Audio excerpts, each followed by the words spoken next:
제가 의사, 한의사 얘기를 할 때 돈 얘기를 같이 하는 경우가 많아요. 앞으로도 그럴 것 같고. 왜냐면 간혹 일반인들이 모든 의사는 슈바이처나 장기리어 박사 같을 거라고 생각하고 드라마 속의 허준처럼 처음 보는 사람을 고쳐보겠다고 중요한 시험을 포기하고 그럴 걸로 생각하는 것 같단 말이에요. 사실 병원, 한의원도 보건업 업태의 사업일 뿐인데 말이죠. 아니라는 건 분명 알겠죠. 스카이캐슬 현실판을 찍어가면서 상상할 수 없는 사교육비를 들여서 입학하고 그 이후에 죽어라 공부한 사람들이 전부 봉사하려고 의대에 들어간 건 아닐 거란 말이에요. 그건 알 거예요. 그런데도 이상하게 의사는 돈을 너무 밝히면 안 된다는 생각은 하게 되죠. 자본주의 사회에서 돈을 버는 게 죄가 아닌데 이상하게 의사는 돈에 너무 신경 쓰면 안 된다라는 기본 전제로 생각을 하시는 분들이 많아요. 그래서 이런 고정관념 때문에 제가 영상에서 우리나라의 병원 구조를 설명드릴 때 이해를 잘 못하시는 경우도 있는 것 같아요. 그러다 보니까 오해를 사기도 해요. 네 영상들 보면 모든 의사들이 돈만 쫓는 돈벌레들 같던데? 라거나 야 니네 양의사하고 사이 안 좋다며 그래서 디스하려는 거 아니야? 뭐 이런 식이죠. 제 얘기는 의사, 한의사 포함이에요. 그리고 제가 겪어본 존경하는 의사는 한의사보다 양의사가 더 많아요.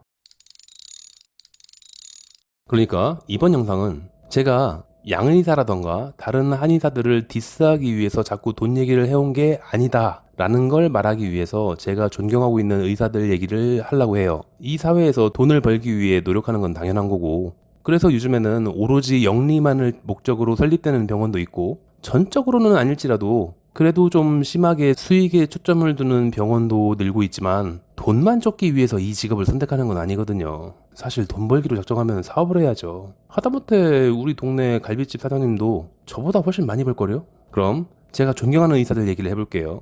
우선 특정인이 아니라 전 공부에만 미쳐있는 모든 의료인을 존경해요.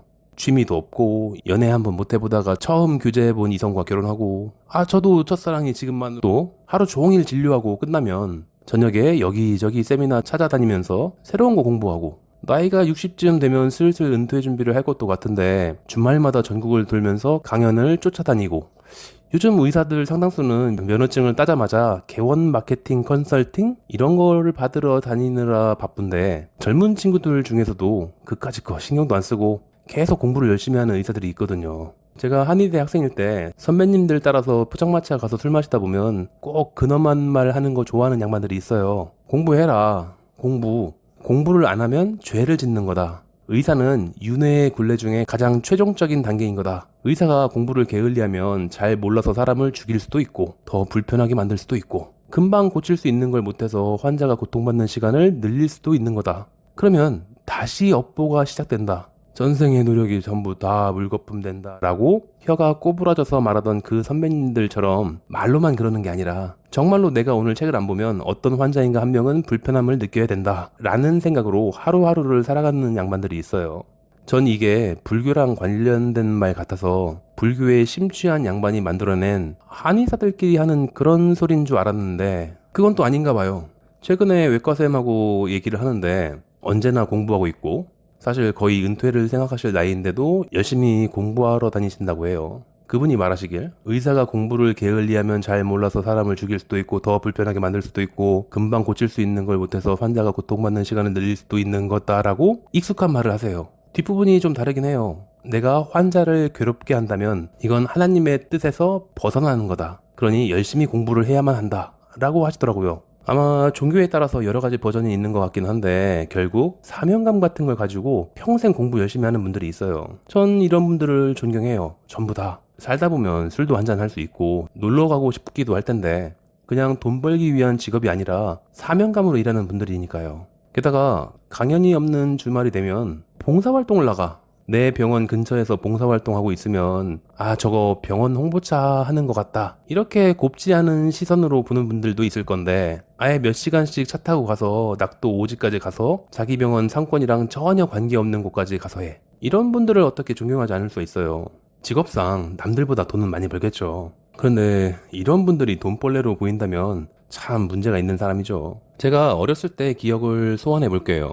제 기억 중 가장 오래된 존경하고 있는 의사 대전 직할시 유천동의 박인수 내과. 그때는 직할시였어요. 지금도 진료하시는지 모르겠지만 제가 35년 전에 처음 갔을 때도 이미 중년이셨으니까 지금은 거의 팔순이 되셨을 것 같기도 한데, 제 어머니는 약물 오남용과 불필요한 수술이 만연해 있던 1970년대에 병원 근무를 하셨어요. 그래서 아들에게 독한 약을 막 먹이거나 일단 뭔가 이상하면 수술해서 떼어내거나 이런 걸 굉장히 당연하게 생각하셨단 말이에요. 그 당시가 그냥 배 아프다고 병원 가면 배 열어보고 별거 없으면 그냥 연 김에 맹장 잘라내고 그러던 시기예요.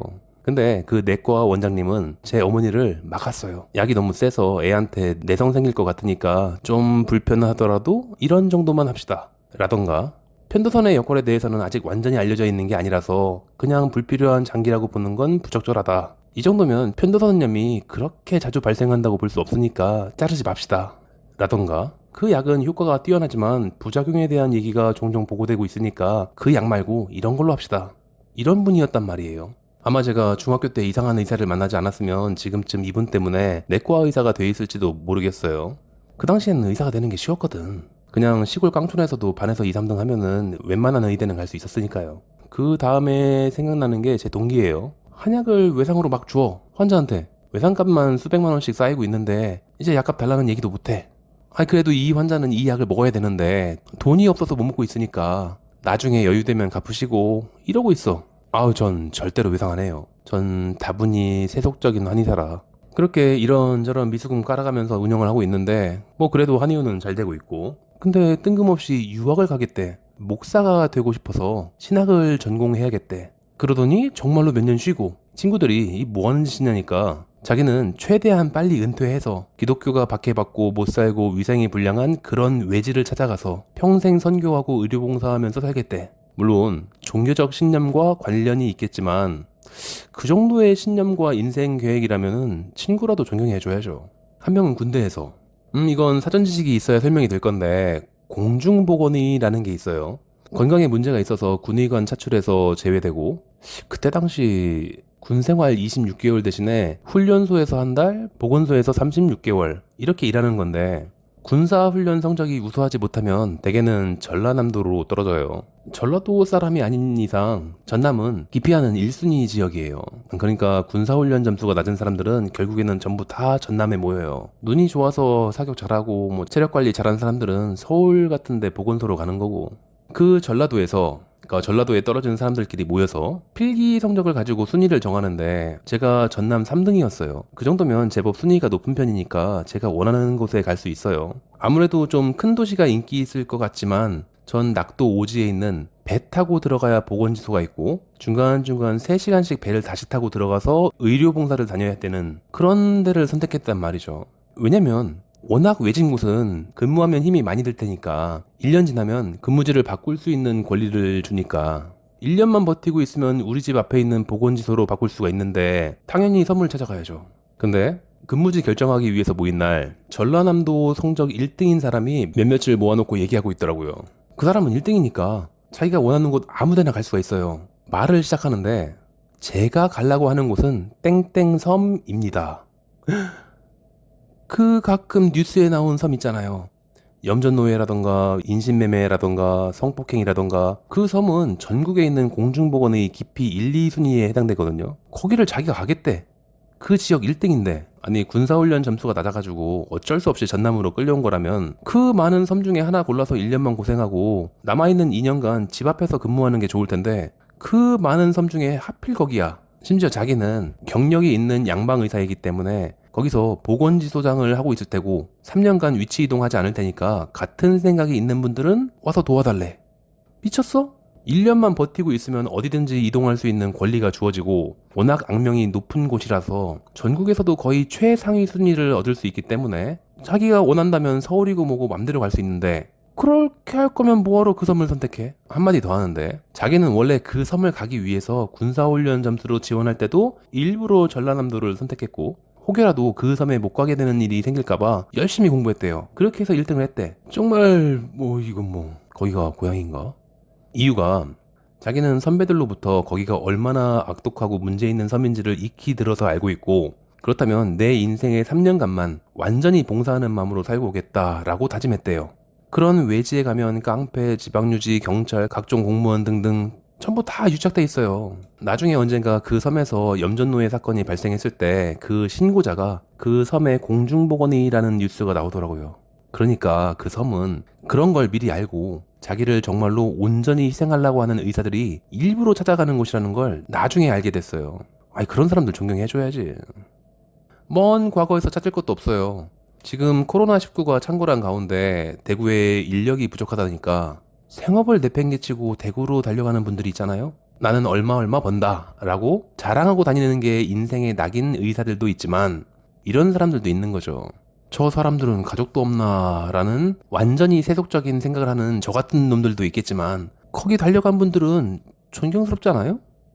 자, 그러니까 제 앞으로의 영상들에서도 지금처럼 자본주의에 충실한 의료사업 시스템 얘기가 종종 나오겠지만, 그리고 대학교 입결이나 전공의 선호 분야는 거의 수입, 오로지 수입에 의해서 널뛰게 하고 있지만 그래도 모든 의료인들에게 공통되는 게 아니라는 건 알아두셨으면 좋겠어요. 세상이 어떻게 돌아오고 있던지 간에 자기 소신이 확고한 의사들이 많거든요.